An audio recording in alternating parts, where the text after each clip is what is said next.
Cotton king studio मधून तुम्ही पाहत आहात एबीपी माझा. तुम्ही पाहताय एबीपी माझा आणि एबीपी माझावर सुरू आहे मुंबई. बातमी आहे नवी मुंबई विमानतळाची. नवी मुंबई आंतरराष्ट्रीय विमानतळावरून येत्या जून महिन्यापासून परदेशात जाण्यासाठी विमानसेवा सुरू होणार आहे. आंतरराष्ट्रीय विमानसेवा सुरू करण्यासाठी विमानतळाला रात्रंदिवस विमानाचं लँडिंग आणि टेक ऑफ करण्याचा परवाना मिळणं आवश्यक असतं. नवी मुंबई आंतरराष्ट्रीय विमानतळाला हा परवाना येत्या फेब्रुवारी महिन्यात उपलब्ध होणार आहे.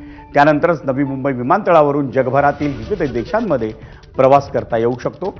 नवी मुंबई विमानतळावरून 25 डिसेंबरपासून देशांतर्गत प्रवासासाठी दररोज 23 विमानांचं उड्डाण होतंय.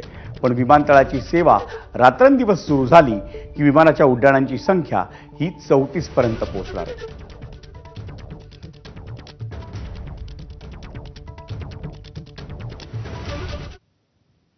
आणि या बातमीनंतर मुंबई ईस्ट वेस्टमध्ये घेऊयात आणखी एक ब्रेक. पण तुम्ही पाहत राहा एबीपी माझा.